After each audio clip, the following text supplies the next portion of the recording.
Hello, everyone. This is Ann Strieber, and I'm doing Dreamland today.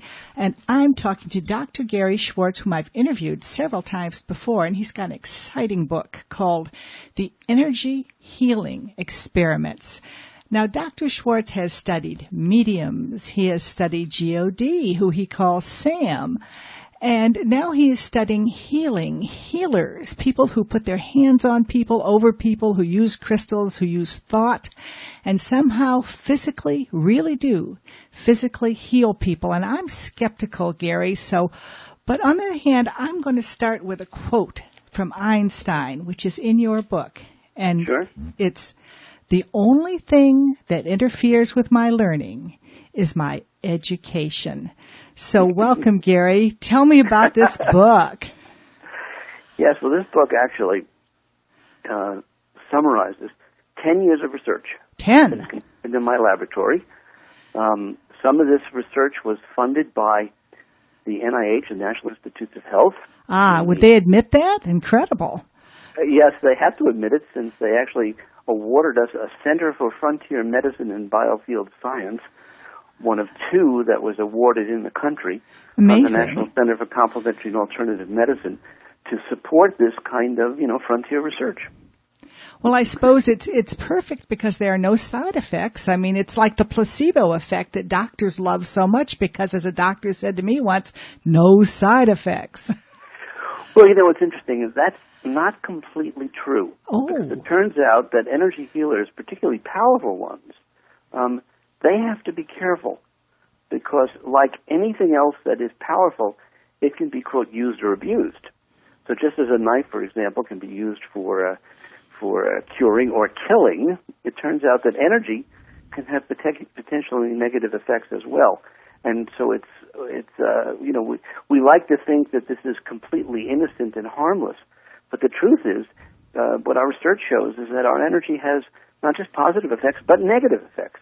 And both of these have to be taken into account. So in other words, it's like these people somehow, and we'll try and find out from you how, somehow they have powers, whether they've gotten them or been given them or were born with them, but they can misuse these powers. Is that it? Well, it applies to all of us, because as I describe in the book, one of the deep implications of this work is that we're actually we're all energy healers. And the reason why I say this is because what quantum physics tells us, which evolved out of, as you know, after Einstein's theories about the relationship between energy and matter, is that what we call matter is really organized energy. It's vibrating and crystallized, if you would, dynamically patterns of energy. And everything that exists, be it individual atoms, or complex organisms like human beings, or planets, or stars, everything is both generating energy and also absorbing and receiving energy. So everything's at a constant state of receiving and releasing energy. And consequently, when we think of ourselves as our mind affecting our bodies, since our bodies are ultimately just complex patterns of organized energy, our mind's affecting our energy. And therefore, simple logic takes us to the conclusion that all of us are generating electromagnetic fields, which, of course, we talk about in the book. All of us are also registering electromagnetic fields, which we also talk about in the book. And so although healers may have special abilities and have developed some of these abilities to control this kind of energy, the fact of the matter is this is a universal process, and it ultimately applies to everyone and everything. It's very interesting. I noticed in your book you talked about how self-deprecating some of these healers are, how they kind of think, oh gosh, I'll try, I don't know if I'll do it, and then they do it. And it reminds me of a woman I once knew who's now passed away, and she had a very big ego, too big an ego, and she took a few lessons from a healer, and she was always into New Age stuff, if you'd call it that. And she felt that she was a healer. Mm-hmm. And her attitude was so different. And I never knew anybody she healed, and I wondered if that wasn't perhaps why. Right. She couldn't heal herself. I mean. Right. Well, it's interesting. I think for the most part, genuine healers. These are people who have systematically studied healing, who come from and ideally have been trained in multiple schools of healing. One of the things you learn is humility, and you also learn that this capability comes from love and compassion, and from also intuition. And so, consequently, although strong in the sense of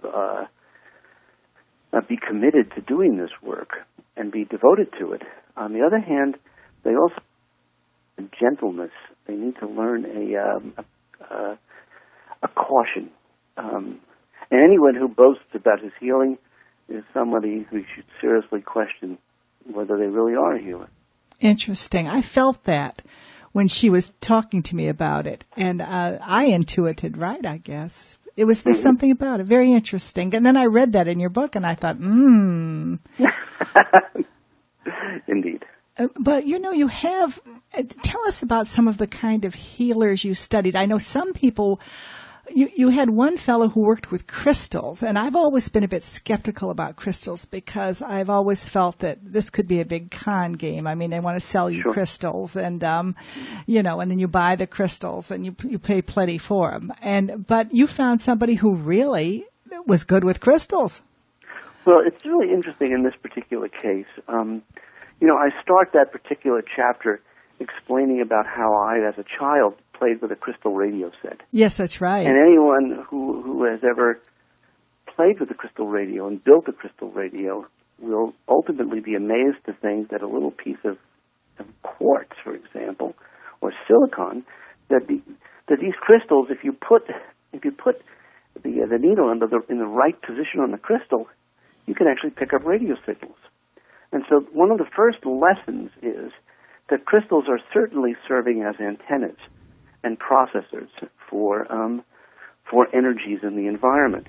Now, in that particular chapter in the book, we weren't looking about crystal healing. What we were looking at was the question of whether or not people could detect the presence of crystals, the energy that they were actually broadcasting with their hands. And I started doing that work, very much at, just because of if you put a target of opportunity, because a gentleman who was actually an undergraduate at the University of Arizona who had Native American blood, that he had been raised, so to speak, playing with crystals. And he made all kinds of claims to me, and he wanted to establish it scientifically. Of course, I had no idea if it was real or not.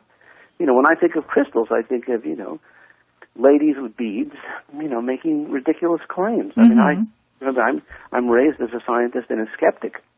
But this young man was very serious, and he claimed that he could actually detect different crystals without touching them. And he could even do it with his eyes closed. And so I said, okay, if this is the case, let's actually design a double-blind experiment where we put crystals in individual boxes, which were specially designed so there was no way that he could touch them. And the very first experiments involved essentially boxes that had crystals and boxes that didn't. And the question was, could he tell whether there was a crystal in the box or not? Oh, obviously, he's not going to pick up the box. I mean, there was no cheating or anything involved here. And much to my disbelief, his accuracy in being able to detect the presence or an absence of a crystal in an enclosed container was around 95% accurate. Now that's absolutely more than coincidence. Even I know. Oh, that. Yeah, there's no question about that. What I found most interesting was that he also claimed that he could describe different qualities of crystals. And he made a comment to me that man-made crystals didn't have as much energy. They weren't as alive as natural crystals. And so we actually did an experiment where we compared boxes that had no crystal, boxes that had man-made crystals, and boxes that had natural crystals. And in this particular experiment, we didn't even allow him to put his hands inside the box. He had to keep them outside the box, which is truly extraordinary. Yes. Because he claimed that the energy, of course, could pass through. Just like, you and I are talking over long distances, and radio waves are traveling through the air and so on, which means they're going through walls, they're going through glass and so on. That all of this involves crystals and metal resonating with the electromagnetic fields. So anyway, we did this experiment, and again, much to my amazement, he was able to, his highest accuracy was in detecting the natural crystals, and much less strong and accurate in detecting the man-made crystals. Interesting. Of course, compared to the control. Well, I have an interesting crystal story I wanted to tell you. Please. Whitley once had a dream, this was many years ago, about a crystal. It was a little pink crystal pointed on top, like a little house, right? Three-dimensional house. And he saw this in his dream. We were living in Greenwich Village in New York City at the time. And this was when crystals were all the rage. And so he goes walking down the street, and he sees in a crystal store, in the window, that crystal. Mm. So he goes and he buys that crystal. Well, the crystal helped him communicate with his dead mother. Really? Yes. Now, I mean, I don't know exactly how or why, but it really did. And we still have that crystal to this day. In fact, somebody wrote us who ran that crystal store, wrote us on our email and got in touch with Whitley and said, "Do you remember when you came into my store and bought that crystal?" Someday I want to see that crystal. And also I would like to talk with you more precisely about what was Whitley's experience about this, because there is a theory, which I'm open to, which is that certain crystals may actually amplify the energy that the quote the deceased, which are really people who have no longer in physical form, that their energies can be amplified by certain crystals. That is a testable hypothesis. Interesting. Well, he'd love to tell you that story, but it just. But I want to hear it someday. Yeah, and well, it's small. And I know we're gonna come there sometime, just not in the summer. Oh God. And I will tuck it in my purse and bring it. And if Good. If we plan a trip, don't let me forget. I won't. I promise. Well, it's time to take a break now, and when we get back, I want to ask you about some of these hands-on healers, whether they touch people, whether they put their hands, wave them over them, how you tested them, did they pass the test? So we'll be right back. Hi, this is Ann Strieber. I'm back talking with Dr. Gary Schwartz about his wonderful book, The Energy Healing Experiments. And you hear a lot of stuff, a lot of claims about people talking about, I can heal, and I know someone who can heal, and you hear scientists saying, no, it's impossible. We know all about medicine. But here's somebody who is a PhD researcher, and he found out that there's something real to it. So tell us some more, Gary. Sure. In the book, The Energy Healing Experiments, I describe many different kinds of experiments, some of them basic science, and some of them actually, examining things with people who have specific diseases, documenting that, in fact, the whole idea of energy and energy detection and healers actually generating electromagnetic fields and so on, that all of this and more turns out to be real if you design appropriately, carefully conducted experiments. For example, most people are not aware of this, and I was not aware of this when I started, a little over 10 years ago, because I had no formal training in this at the time. And that is that people, and I don't mean healers, but just normal people, like college students. You could argue that they're not normal, of course, but humorous aside here. That sort of everyday people. That people vary in their natural ability to detect somebody else's energy, for them to sense somebody else's energy, even if they're not aware that they can do it. And I talk about how I was the first pilot subject in the experiment that we run. Here was the experiment. My eyes were closed, I was blindfolded, and my hands were sort of in my lap with my palms up. And then the experimenter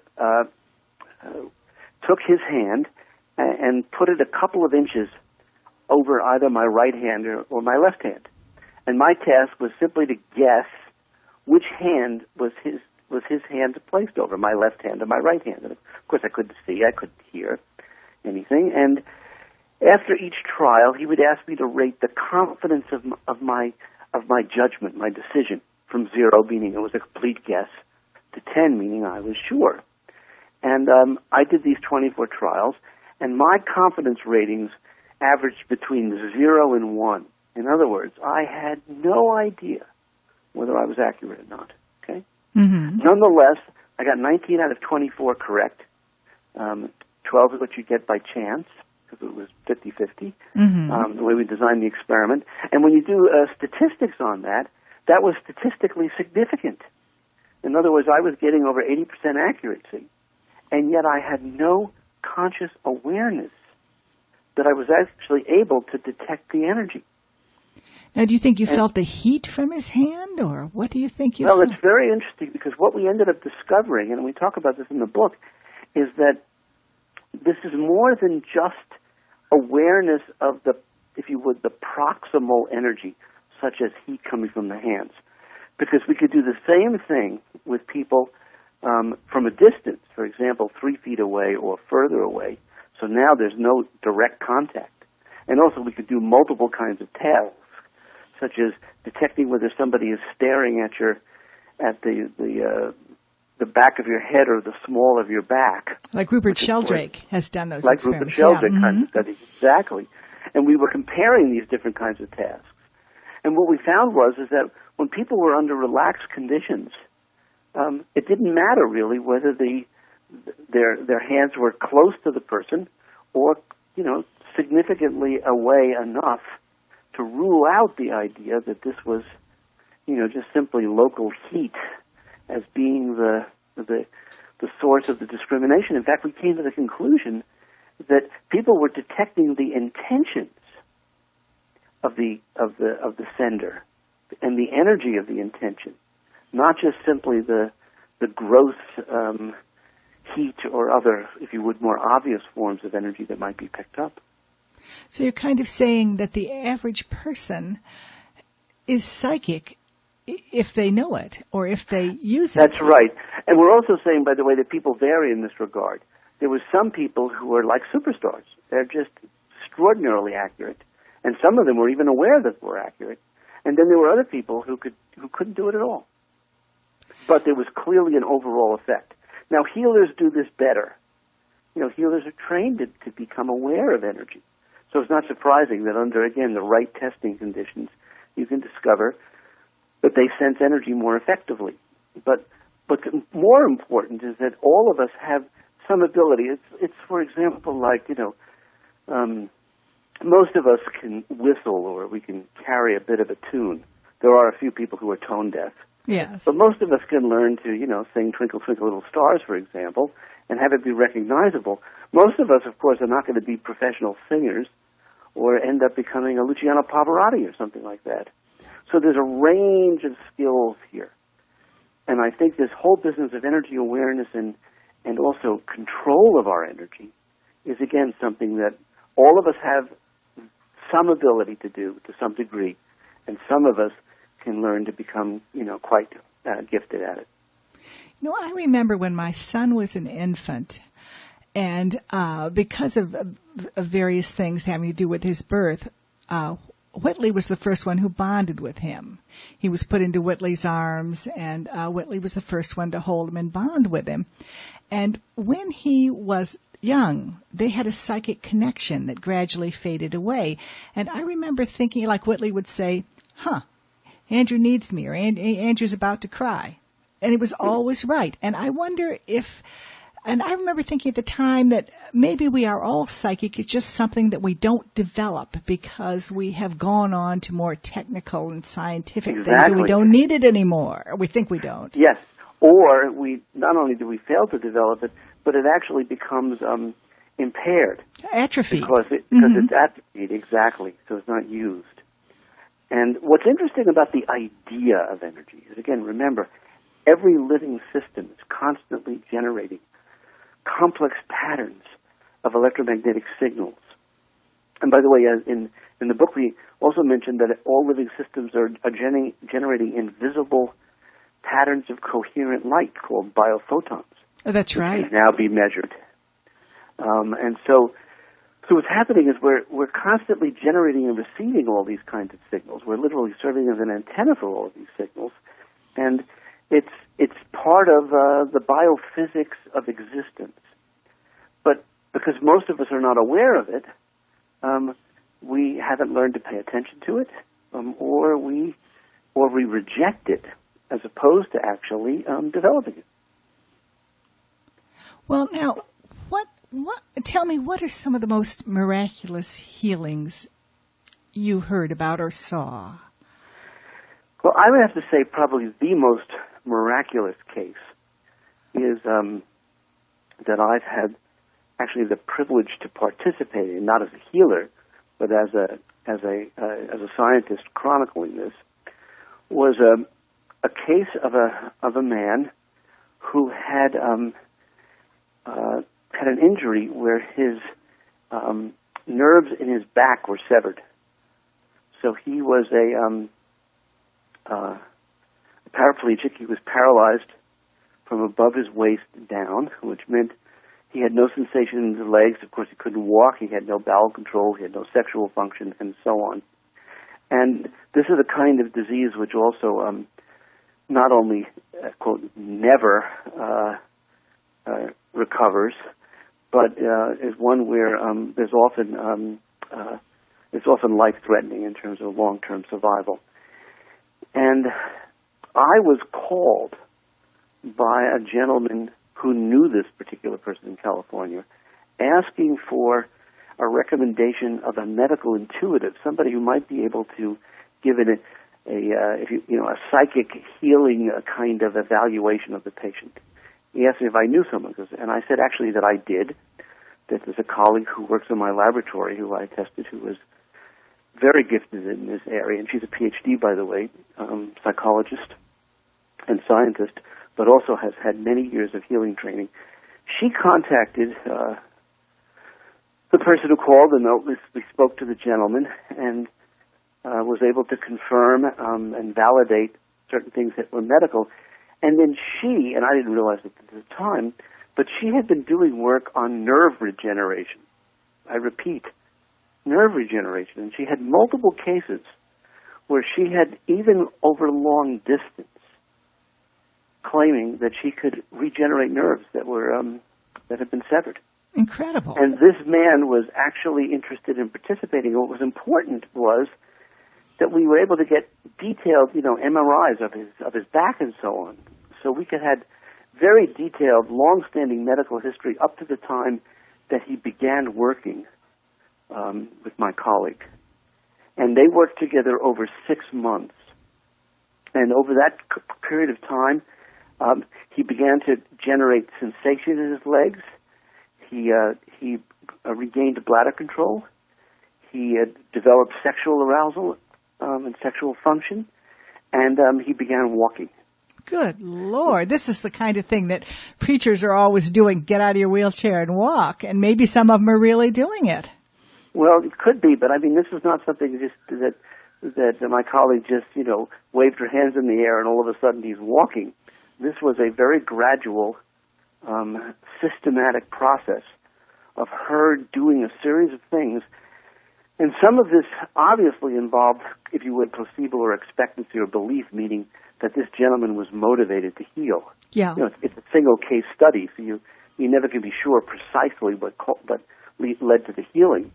But she also engaged in a whole series of energy repair exercises that she had been taught by various healers, including Barbara Brennan and Rosalind Briere, people who have written books in this area, who have training schools for healers.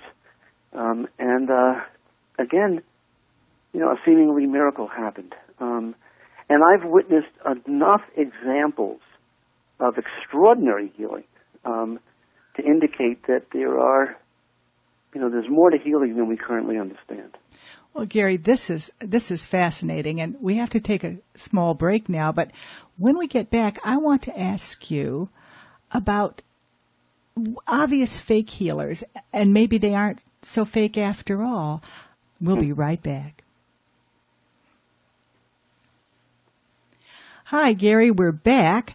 I want to ask you about those people. I think they seem to always be in foreign countries. And they claim to be able to, kind of third world countries, and they claim to be able to do operations on people with their bare hands. And people say, oh, they just had a dead chicken guts, and they, right. They're like magicians, and they did sleight of hand, and they seem to take it out of the body. And I wonder, and this is all fake, and I wonder if this is perhaps not so fake, because what they are really doing with their theatrics is perhaps convincing the patient that they have healed them, and therefore they, in effect, heal themselves. What do you think about that? I've always been curious about that. Well, I think, first of all, in the healing area, just as there is, for example, in the mediumship area, which I, as you know, have written books about research, there are lots of frauds. There are lots of people who are fake, who engage in deceiving the public for financial and other gain, and there's no question about that. And in some cases, by the way, these frauds may help people, if for no other reason to give them comfort and give them hope. However, we should always be careful about throwing out the baby with the bathwater. Uh-huh. And there are certain healers, just like there are certain mediums, who are the real deal. Okay, who are not engaged in magician tricks, sleight of hand, who do the seeming impossible by our conventional ways of thinking, and they've been tested and retested and observed and reobserved, and there's no evidence of fraud or fakery. And these individuals, what's interesting about these people is that they often claim that their healing is made possible because they, quote, if you would tune into a larger spiritual reality, they'll receive assistance from deceased physicians or guides or beings of white light or angels. They have different words and different perceptions. And one of the areas of which I just touch on briefly in the Energy Healing Experiments book, but is becoming ever more important in our now ongoing research, is to try to examine to what extent is the intuitive side of healing an important component of why these kinds of special effects occur. What do you mean by the intuitive side? What do you mean by that? Yes, the intuitive side. I mean, gifted healers will tell you that more than 50% of what they do, they are not doing. Interesting. They're not following a cookbook. They're not following skills that they've learned. What they're doing is they're receiving sort of guidance. They don't know what they're doing or why they're doing it.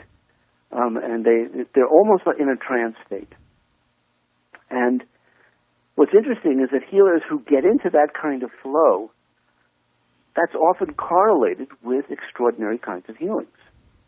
And so this is a case where my research, for example, in the afterlife experiments, then combines with my research in the energy healing experiments, which takes us to the next generation of research, which is to see whether or not, to what extent is our energy and consciousness combined with the larger spiritual reality. Does this produce greater effects than either one alone? And I've come to the conclusion that that is a very viable hypothesis and is ready and ripe for scientific investigation. Interesting. Well, the greater spiritual reality sounds like one of those New Age buzz phrases, which really has no meaning. But it's interesting you're using it as a scientist. This interests me. Well, the reason why I use the term, greater spiritual reality is because I don't know what other terms to use. You could call it the physical, the non-physical. You could call it the material and the energetic. You could call it the matter and mind. I'm not trying to use New Age jargon. I'm just trying to find a language that is broad enough to encompass the range of conscious experiences that healers have without prejudging whether it's real or not, but just letting the data speak. Well, the beings that people see, from reading so many letters from people who've written us about their so-called visitor experiences, and they very often describe beings of light, and they often describe being helped by these beings, being guided by these beings. And I have a theory that there's some sort of spiritual beings around, and that when anybody tries to break out of the envelope, these guys show up. Yes. And I don't know who they are, if they're time travelers, if they're from another parallel universe. I'd have no idea. Right. And whether we call them, quote, ETs as in terms of extraterrestrials, or whether we call them otherworldly beings. Or angels. Or whether you want to couch them in religious terms, such as angels. I mean, the truth is we have no science that addresses these questions. And I think that the time is ready for us to now, open our minds to this, because they're either real or they're not. They're either playing a role or they're not. And what's most amusing is, according to a number of psychics and healers who work with us in the laboratory, they're claiming that these beings are eager to show the world that they're real. Could you imagine that? Could you imagine that they're actually light beings and angels and deceased physicians and all different kinds of guises of beings who are sort of stepping up to the plate and saying, we want to participate in research? That's the first step for actually then doing the research and see whether anything shows up. Fascinating. I remember the research you did getting in touch with Dr. John Mack after he died. And then Whitley got in touch with the fellow we were working with, Dr. Bill Mallow in San Antonio, who had died. And they were eager. They wanted to help. Absolutely. They wanted to share what they learned after death.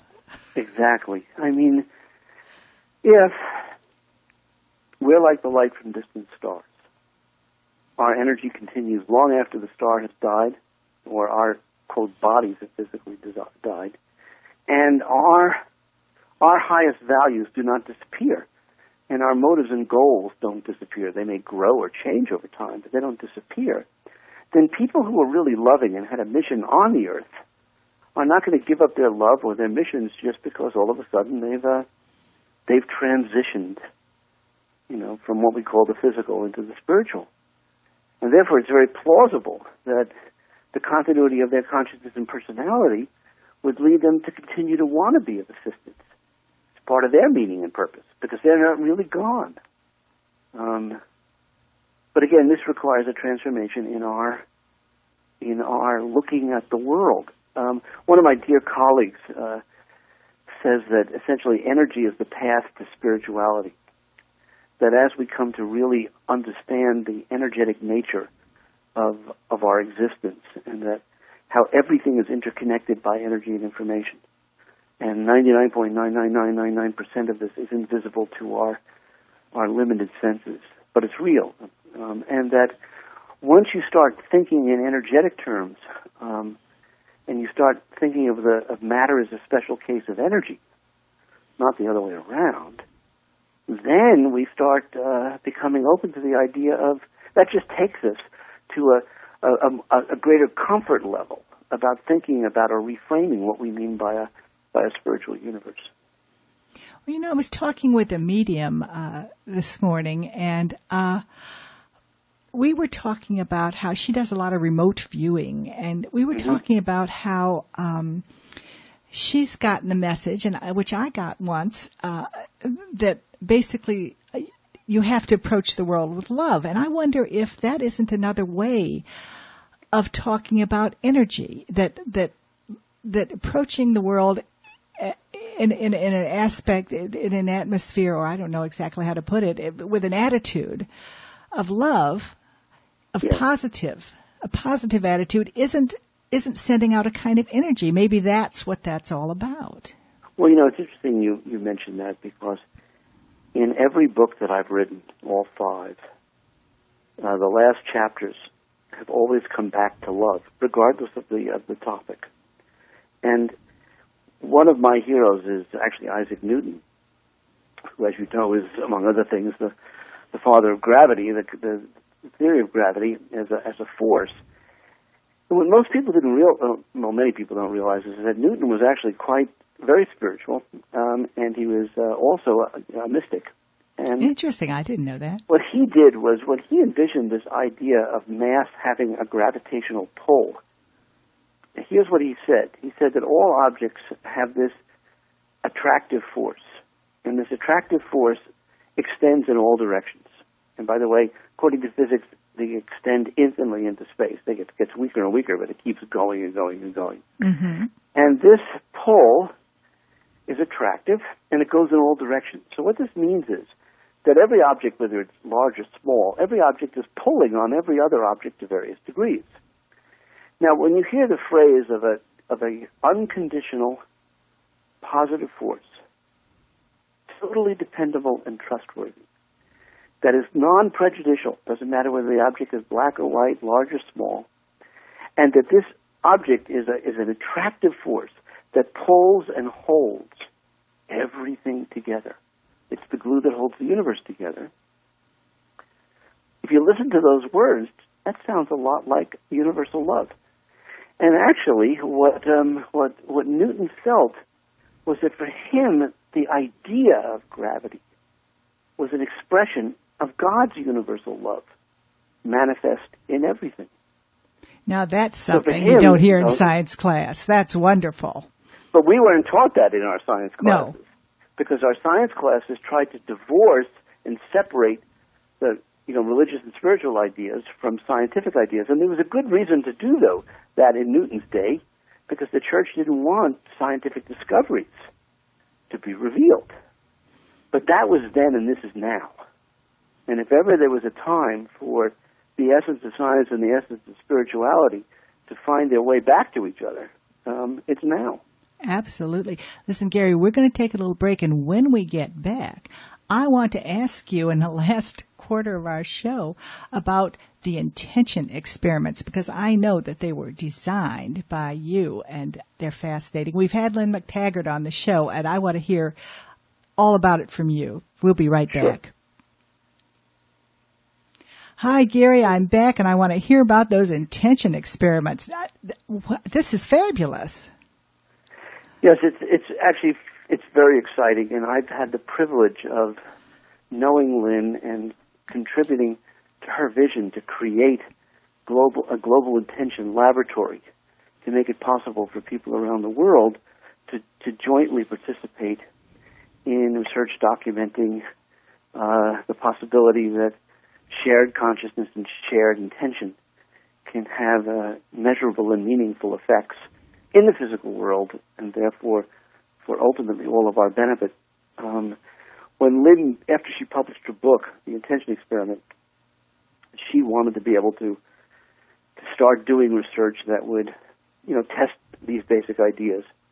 And I originally proposed to her that she start with doing something really simple, essentially replicating and extending things we've done in our laboratory on the effects of distant intentionality on, for example, the glowing of leaves.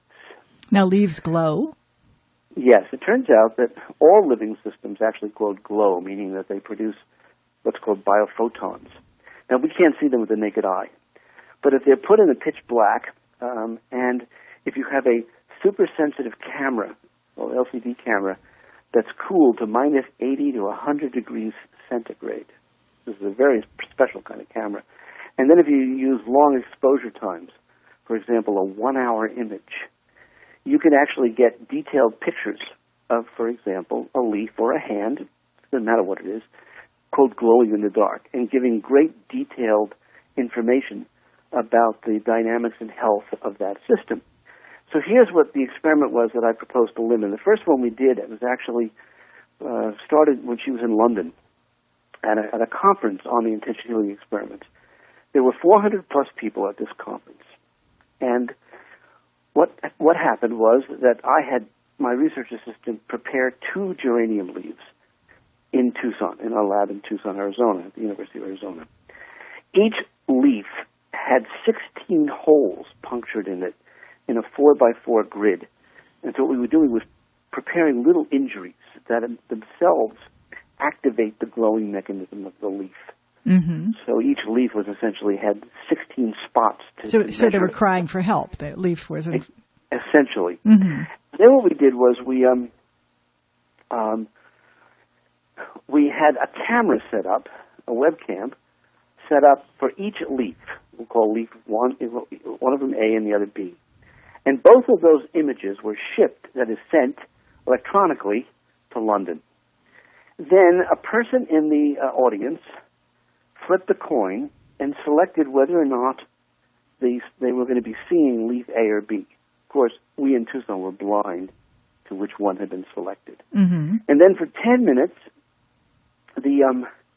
what the audience did was together engaged in a group intention where they sent love and glowing intentions, to one of the leaves, which was displayed on the screen. Now, this was done silently, right? Everybody kind of like Silently, prayer or yes, whatever. it was all silent. Mm-hmm. Yes. Then at the end of the 10 minutes, my research assistant was called, wasn't told which leaf was which, and then both leaves were put into the biophoton imaging chamber, and we obtained the biophoton images, which required that the images be actually in the chamber for an hour and a half, and the last hour of that hour and a half is the data that you use for the measurement. And what we found, much to my surprise, was not only was the leaf that was selected for the glowing instructions, that it glowed more than the control, but the control leaf, the one that wasn't picked, Yeah. actually glowed less than what you'd expect by chance. Huh. It was as if, as a dear colleague of mine suggested, it felt neglected. Huh. Well, you know, there's so much about people who keep plants successfully always say that plants can tell if you love them. Exactly. They always And say that, and everybody goes, chuckle, you know. Right, of course. And there's a whole book, The Secret Life of Plants, Yeah. and so on. And again, most of us don't take that seriously. I didn't take it seriously until we actually went and decided to bring it into the laboratory, and, you know, much to my amazement, found that some of these claims were real. Well, we've done a whole series of experiments on now distant intentionality of groups of people coming together. Now we're talking about not just in the same house, but separated by 3,000 to 6,000 miles, but connected electronically so that people can see an image of the leaf in real time. And through that connection, they can have an effect, and that effect appears to be additive. We've also began doing research on which is takes longer. It takes 5 days to be able to harvest and get a result, but it's a more physical manifestation. We've been looking at the germination of barley seeds, Mm-hmm. and looking to see whether or not, if people are giving the intention for the seeds to grow more effectively and for them to grow taller, whether people can actually affect the height that the seeds grow. And we've done this experiment multiple times, and we're just about ready to submit both the leaf experiments and the barley seed experiments for publication. And what we found is, again, much to my surprise, that the barley seeds, in fact, respond to the group intention. And we discovered something interesting with the barley seeds, is that what we would do is we would have 4 groups of 30 seeds, and then so there was A, B, C, and D. And now the audience, the participants in the distant intentionality, they would randomly pick one of them, A, B, C, or D, and that would be the experimental seeds, and then the other 90 seeds would be combined to be the control. Mm-hmm. And what we discovered was that that although, depending upon the group, you could see that the selected seeds would grow more than the unselected seeds. The fact of the matter was that even those seeds that weren't chosen for the intention, they still grew more as well. Kind of like it leaked or something. Experiment, and we did this multiple times, where we'd have 4 groups of seeds, but there was never any group sending an intention. They were just 4 separate controls. All 4 of those sets of 30 seeds would be shorter than when It was an intention experiment taking place.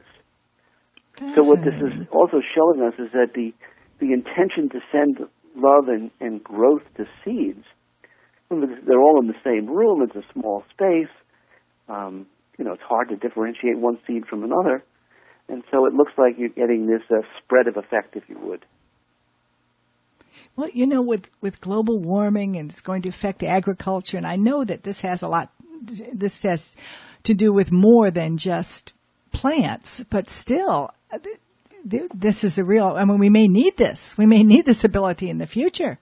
Absolutely. In fact, I think that, remember, I'm picking growing of leaves or the growth of barley seeds because it's easy to bring into a laboratory. But now Lynn is starting to do work on water composition and so on with Dr. Konstantin Karakov in St. Petersburg, and we'll be doing some water studies with her as well. And the truth is that once you accept the fact that energy is real and consciousness is real, then our global consciousness, what I mean is the different kinds of consciousness and awareness and emotions that we have around the planet, are affecting all kinds of things in the planet, not just each other, but plants and animals and climate. All of this is possible. And unless we ultimately come to create a global family and to find a way to become in harmony, and then for billions of people to, in a unified fashion, with love and beneficence, to ascend healing and optimal functioning to everything in the globe, we're going to continue to be inadvertently creating havoc at an energetic level. And yes, that is an implication of this work, and it needs to be stated boldly because it may be real. Maybe we can all get together and try and send thoughts to the government and say, please don't start that war in Iran. No, seriously. I mean, we don't seem to be having any effect any other way. I mean... Right. And by the way, when we respond to anger with anger, we only fuel more anger. But when we respond to anger with love, we have the capacity to soften it and to reduce it, if not eliminate it. And so there's again where the early ideas of, for example, nonviolence that Gandhi and others have attempted to teach us, which goes back to early Christianity and before that.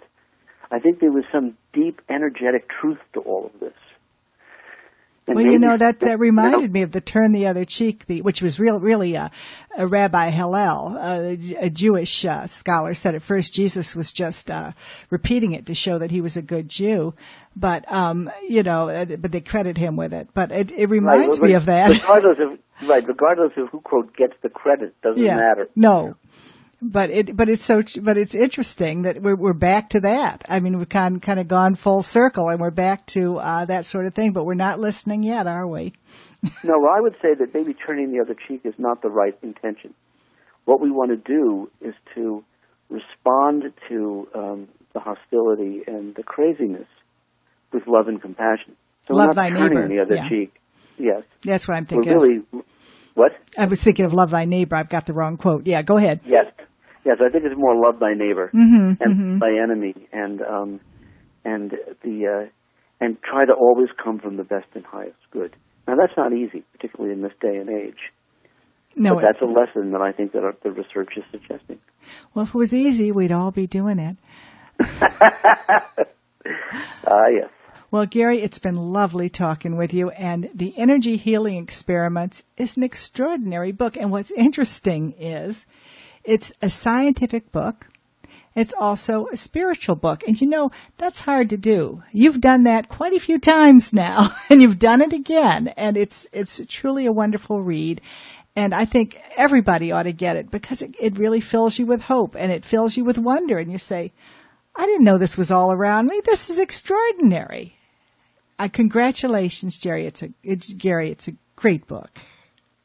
Well, thank you for seeing that the work has value and that it helps inspire all of us, hopefully. Well, thanks for talking with us on Dreamland. Next up, Linda Moulton Howe.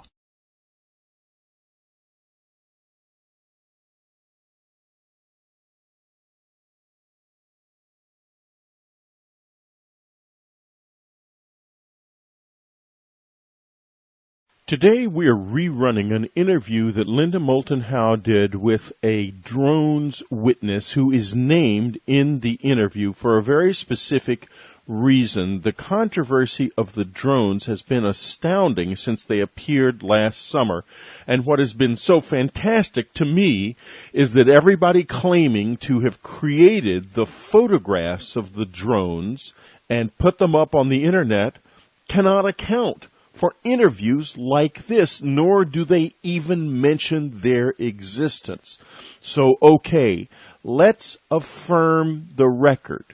Linda interviewed numerous eyewitnesses, including named eyewitnesses, most of whom we have now researched, and they are entirely real, normal people who saw these things with their own eyes in the sky.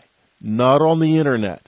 Here she is from Albuquerque as of last summer, Linda Moulton Howe, and she'll be back with us live next week. Thank you, Whitley.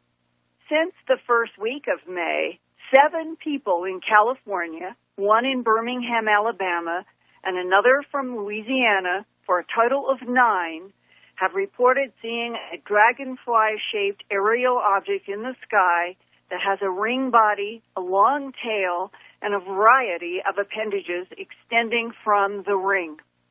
4 of the 7 California eyewitnesses have provided photographs to UFOcasebook.com and coasttocoastam.com. And now for an overview, because it's important to keep track of the chronological order and what has been reported so far. The locations and dates of those images began on May 5th in Lake Tahoe, submitted anonymously by someone calling themselves MUFON Submitter 7013. The next day, on May 6, 2007, in the Bakersfield, California region, a man named Chad took a series of very clear images on what he says is a digital camera and sent them to Coast AM webmaster Lex. That aerial dragonfly-shaped object was similar to the Lake Tahoe craft, but it had more appendages extending from the ring body. Lex and I talked about the photographs, and Lex agreed to see if Chad would communicate with me. He did in a series of emails in which he stressed his anxiety about his pregnant wife and worries about whether this strange aerial craft was emitting radiation that could harm her and their unborn child, because he said this craft, whatever it is, and began to refer to it as a drone, kept coming back in the general region of their rural home. Based on Chad's description of a humming static sound, I emailed back, that was more characteristic of electrostatic discharges and not radiation. Chad's photographs provoked so much controversy about whether they were photoshopped. Chad insisted the photographs were taken with his digital camera, but he did not want to talk on an interview, at least to date. Chad emailed me that he was nervous and he was going to travel away from it all with his wife for a while. Then on May 16th in Capitola, California, east of Santa Cruz and Monterey Bay, another series of 6 very clear images were allegedly taken by someone calling himself Rajman 1977. The dragonfly-shaped aerial craft had changed again, with 2 large box-like appendages added to the ring, and this one was close over a power line. By then, a retired California mental health professional named Shirley had emailed me about her sighting of a dragonfly-shaped aerial object during a trip with her father to Sequoia National Park 2 full years earlier in May of 2005. She agreed to be taped in an interview, provided that I protect her full name and location. After the Shirley interview was made public at my news website, earthfiles.com, and in broadcasts for Dreamland and Coast to Coast AM, I received emails from 2 more eyewitnesses. The first was a military subcontractor working in the Southeast who also requested anonymity, but wanted me to see a photograph that he had taken last year in May of 2006 in Birmingham, Alabama. John Smith, as I call him, saw and photographed a dragonfly-shaped object in the air low over power lines near a construction site where Mr. Smith was delivering materials. He went to the construction site office to ask, what is that strange object over the power pole? There were no answers, and Mr. Smith returned to the power pole to see if the dragonfly-shaped aerial object was still there, but it was gone. Mr. Smith gave me permission to show his photograph of the May 2006 Birmingham, Alabama dragonfly object at Earth Files, but he, like the others, would not go on the record in an interview. The only one up to that point who had was Shirley. Now, right after Mr. Smith's photograph was public, I received another email from a professional engineer who also requested anonymity. The engineer wrote that he had seen a strange craft very similar to what Mr. Smith had photographed in Birmingham, but the year was around 1987, and the location was inside an airplane hangar at Barksdale Air Force Base in Louisiana. He was attending an air show then, was touring various displays, and wondered what the approximately 25-foot-long dragonfly-shaped craft was. But before he and others on the tour could ask questions, men in military uniforms showed up and ordered the tour out of the hangar, saying a mistake had been made. That hangar was for military personnel only, not for the air show tour. The engineer emailed to me the following comment that I included in an Earth Files report about the Barksdale Air Force Base description. Quote, I don't remember what the thing was called, but it was some kind of surveillance or intelligence gathering drone. I didn't see why they thought they had to run us out of the hangar, but of course I respected their notion of security. I didn't see what the big deal was about some funny-looking ring gadget with a wing, unquote. Then on May 23rd, 2007, I received another important email, including a sketch of a dragonfly-shaped aerial object from a California mother who had been camping with her two sons in Yosemite National Park, again a year ago. She asked for anonymity, but wanted me to know that on the night of June 10th, 2006, she wrote, it was about a half hour before sundown, they were out looking for marshmallow roasting sticks, and she and her sons noticed, quote, this thing almost directly above us, not much higher than the tops of the trees. It looked just like the sketch I have enclosed. And they go on and say you can see it has two very long, thin shapes connected by a ring. The arms looked just like the photographs you posted, although I don't remember seeing any of the lettering, and she's referring to lettering in the Chad photos. It was getting pretty dark, so I'm not going to say that the lettering wasn't there. I just don't remember seeing it. And coming off the top of the ring were those same curved spike things like in Chad's and all the other photos. However, unlike those photos, the things my son and I also saw, also had a kind of arm that reached down from the ring as well. I have no idea what any of these features were, for we didn't see it do anything except fly around. Well, what happens next is that her 10-year-old son decides to take his powerful flashlight and flashes at this dragonfly object in the sky that she estimated was not too high above them. And she says, I didn't even have a chance to react to what my sons were doing when this thing jerked very quickly at the reaction to the light and started to move in another direction. My sons found this amusing, to say the least, and they chased after it, shining the flashlight on it again and again. This kept causing the thing to change direction. I ran to keep up with them, and the boys did this maybe 3 or 4 times until the thing finally stopped reacting to them and the light and just stopped. Like literally froze in the air without even slowing down. I must say, seeing this thing totally motionless was a lot more unsettling than seeing it move. And then, from then on, after about 5 seconds of complete, total motionless, it took on in a different direction, no longer jerking. She said it did move like a water insect, as some of the others had described, like Shirley at Sequoia National Park. Now, about the same time that I received the email about this Yosemite experience, I received an email from a professional California hypnotherapist and doctor of divinity who described a May 2006 encounter in Northridge, California, with an aerial object that he compared to a horseshoe crab with a long tail seen in profile. Well, horseshoe crab also fits what showed up next.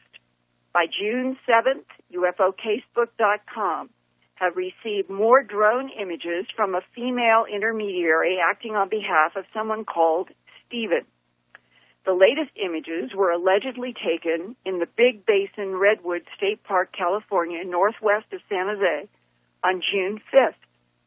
Now, this is a more sinister-looking machine than the previous 4 versions, and it would fit the category of a horseshoe crab with a long tail in profile.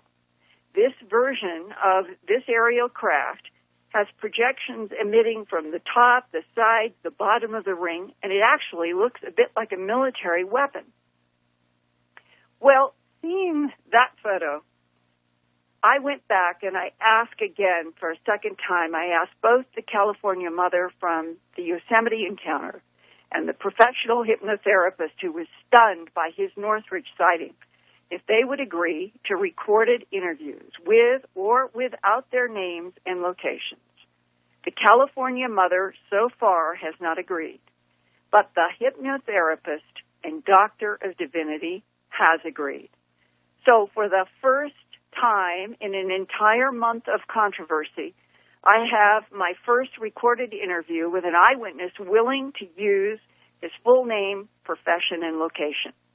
He is Robert Mariotti, a 74-year-old clinical hypnotherapist who uses hypnosis to help people lose weight, stop smoking, cope with stress and relationship problems. His home is in Canoga Park, California, and 1 year ago, on May 17th, 2006, Robert Mariotti was traveling in his car a little before 10 o'clock in the evening after leaving the Hypnosis Motivation Institute in Tarzana, California. He was traveling west, approaching that big Northridge shopping mall. And now, in his own words, Robert Mariotti describes what he and another driver next to him saw that left them both astonished with their mouths literally open. I was heading in a westerly direction and coming up to a cross street called Corbin Avenue, which is one side of the big Northridge Mall where the earthquake took place in 1994. And on this particular street that was coming up to Corbin Street address there, on the south side of the street, there's a series of small homes with trees lining each one of the homes in front of the home. And the night was clear. It was dark, but it was clear. You could see the night sky. You could see stars. There wasn't any clouds or anything. And there was another vehicle on the inside lane, which would be closer to the curb, directly in back of me, about 2 car lengths, and he was coming up on my right. We had both had our windows down. I had mine down, both windows in my truck. And about 30 feet, possibly about 30 feet before we got to the corner, there's a traffic signal there turning red, and we're slowing down. And he was kind of creeping up on me. And above the tree to our right, big tree that was the first one at that corner there, suddenly there was a glow. Now, this glow was about, I would say from tail to the beginning and to the front of this thing, it had to be 30 feet. It was 10 feet above the tree, and it suddenly lit up, but it lit up like, these little glass, I don't know what you would call them. You shake them up, and maybe it's a Santa Claus or a Christmas ball. Oh, yeah. And you have all these little glitters going in there. And when you do, you can actually see through the glitters and see through the other side. Right. Well, that's what this thing did, except that you couldn't see through the glitters. And it was a brilliant fluorescent apple green. And it took the shape of looking at a horseshoe crab sideways. And you're looking at it sideways, it has a tail coming out, going down to a point. Well, when this thing did this, we both stopped, and he pulled up right aside of me, and he says, and you can imagine the word he used was that. Right. Hey. And I says, I don't know. Neither one of us can identify it, but it has to be something unidentified, so I would say it's a UFO.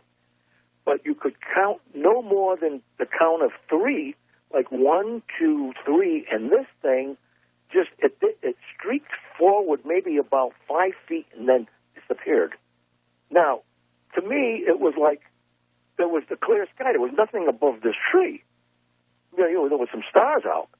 And all of a sudden this thing lights up. So it had to be there being invisible to begin with. It isn't like it came from any place. It just suddenly was fluorescing. Just appeared, and it startled both of us, like we just stopped dead before we even got to the traffic signal. And he rolled up to me, and I told you what he said. And, then I kept looking for it all the way home to see if it was going to light up again. I kept looking to my right because, like I said, it moved about 5 feet in a southerly direction and then just disappeared.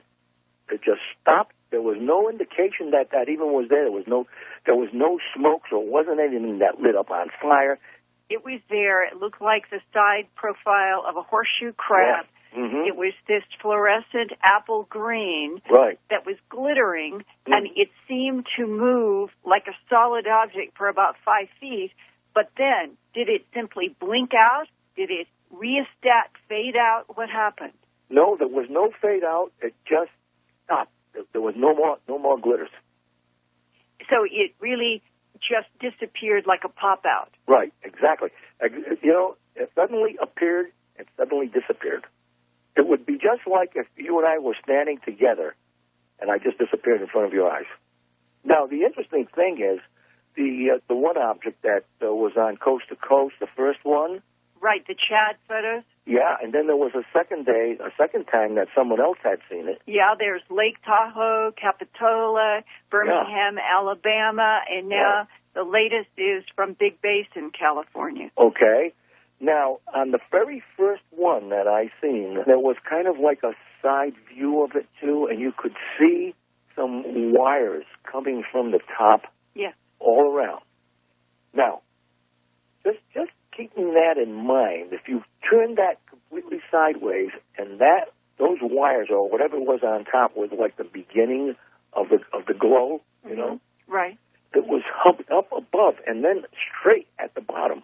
If that profile in the Chad photo were glowing, then it would have been very similar to what you saw that night in Northridge. Exactly, yeah. And the interesting thing about it to me is that this happened all above a tree. And all of the other ones that I've seen, most of them seem to be around trees. There was a couple of pictures I recall seeing that. It was also near some kind of a pole, a utility pole.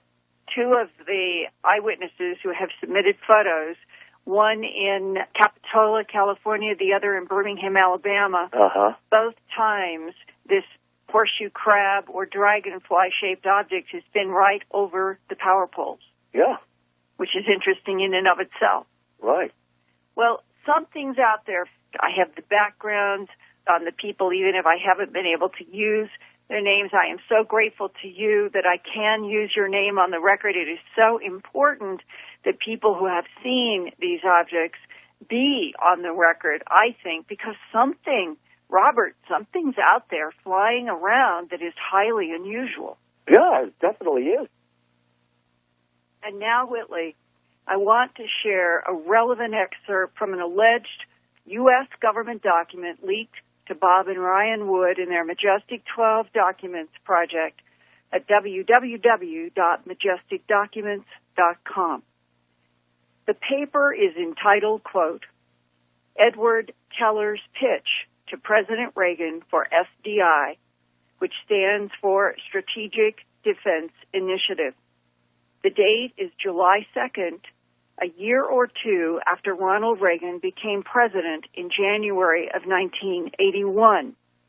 Edward Teller, a famous physicist, developer of the hydrogen bomb, and became one of the major managers of the Star Wars program, is writing a memorandum to President Reagan which begins, quote, I wish to bring to your attention a very real and dangerous situation that threatens not only us, the world, but our very existence as a race. A menace greater than the nuclear arms race exists. It does not originate here on Earth, but comes from space itself. The agent of mass destruction has no reasoning psychology other than the ultimate destruction of our civilization and our way of life as we know it. Our innate fear of the unknown has interfered with our ability to comprehend it. A space attack could be real in the near future, bringing with it the truth that our inaction could immensely accelerate global war, unquote. Then Dr. Teller outlines defense systems that he thought necessary to develop in order to cope with this outer space menace. On page 4 of his memorandum to President Reagan, he wrote, quote, remotely piloted vehicles, RPVs, have been developed and tested with marginal success. The possibility of RPVs existed for this enemy as well as for us. The use of RPVs was first explored by the U.S. Air Force. It can also be applied to small space objects. An ingenious new circular airfoil design is now in experimental stage. A single wing is used in this design. Another design is also under development. This other one uses a single wing as well, pivoting at its center at the round fuselage. The wing is at right angles to the plane at takeoff and landing, but as the right wing points forward, the left points backward, unquote. At the bottom of this memo, there are 2 checkoff boxes labeled yes or no next to the 2 words presidential approval. On the memo copy I have, there is no indication of President Reagan's answer. But the Star Wars Strategic Defense Initiative program was approved in 1984 under the direction of physicist Edward Teller, and remotely piloted drones built around a new circular airfoil design with a single wing pivoting at the center was on his priority list. So I don't know, Whitley, if I can prove this link, but I think this is perhaps some of the most provocative text that I have been able to find so far. Well, Linda, I am going to come down fairly firmly, personally, and I know Art disagrees with me, I think George does too, that we are not looking at something we built. And the reason is, first, it's not an airfoil. The wing, those things aren't wings. Admittedly, the description of the second object is provocative and suggestive, but they're not wings. And the other thing is that this witness describes it disappearing, and I am fairly sure that technology is still in its infancy, because especially on an airplane, because it's right now to bend light, it requires a very heavy apparatus. It's not impossible to do, but I just don't think it's ours. And so that's kind of where I am. Unfortunately, Linda, we're out of time. I am sharing this with the idea that in 25 years since 1984, that if they already had those sort of things on the drawing board, perhaps it has evolved, but not to the exclusion of a back engineering of some other intelligence. Yeah, but here's the question. Why is it showing up in public if it's supposedly a secret aircraft of ours? And now, jumping ahead and interrupting myself to the present, on December the 7th, I proceeded to see one of the drones outside of my bedroom window at 4:53 in the morning after having the most mind-boggling night of bizarre experiences you can possibly imagine, which I described in detail on Coast to Coast AM on the morning of January the 4th. And no, I do not think these things are ours at all. Not anymore. I think that they are something quite new, quite extraordinary, and I believe that we can probably expect more and more amazing things from them in the future. And don't miss the unknowncountry.com story about the first confirmed apparent video of one of the drones. And that's another thing. The YouTube became filled with fake videos of drones. All of them fake, every single one. Well, the one that's mentioned in the unknowncountry.com story that you can see this weekend is by no means fake. It's quite real. These things are real, they're out there, and they have something stunning to do with us. Studied healing, who come from and ideally have been trained in multiple schools of healing. One of the things you learn is humility, and you also learn that this capability comes from love and compassion, and from also intuition. And so, consequently, although strong in the sense of be committed to doing this work and be devoted to it, on the other hand, they also gentleness. They need to learn a caution. And anyone who boasts about his healing is somebody who should seriously question whether they really are a healer. Interesting. I felt that when she was talking to me about it, and I intuited right, I guess. It was there's something about it, very interesting. And then I read that in your book, and I thought, Indeed. But, you have, tell us about some of the kind of healers you studied. I know some people, you had one fellow who worked with crystals, and I've always been a bit skeptical about crystals because I've always felt that this could be a big con game. I mean, they want to sell you crystals, and, and then you buy the crystals, and you pay plenty for them. But you found somebody who really was good with crystals. Well, it's really interesting in this particular case. I start that particular chapter explaining about how I, as a child, played with a crystal radio set. Yes, that's right. And anyone who has ever played with a crystal radio and built a crystal radio. Hello, everyone. This is Ann Strieber, and I'm doing Dreamland today. And I'm talking to Dr. Gary Schwartz, whom I've interviewed several times before, and he's got an exciting book called The Energy Healing Experiments. Now, Dr. Schwartz has studied mediums. He has studied GOD, who he calls Sam. And now he is studying healers, people who put their hands on people, over people, who use crystals, who use thought, and somehow physically, really do, physically heal people. And I'm skeptical, Gary, but on the other hand, I'm going to start with a quote from Einstein, which is in your book. And it's, "The only thing that interferes with my learning is my education." So welcome, Gary. Tell me about this book. Yes, well, this book actually summarizes 10 years of research. 10? In my laboratory. Some of this research was funded by the NIH, the National Institutes of Health. Would they admit that? Incredible. Yes, they have to admit it, since they actually awarded us a Center for Frontier Medicine and Biofield Science, one of two that was awarded in the country from the National Center for Complementary and Alternative Medicine to support this kind of, frontier research. Well, I suppose it's perfect because there are no side effects. I mean, it's like the placebo effect that doctors love so much because, as a doctor said to me once, no side effects.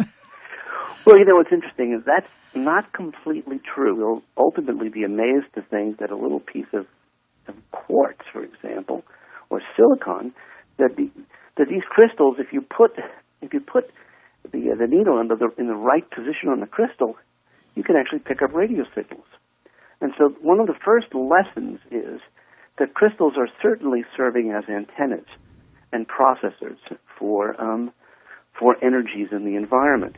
Now, in that particular chapter in the book, we weren't looking about crystal healing. What we were looking at was the question of whether or not people could detect the presence of crystals, the energy that they were actually broadcasting with their hands.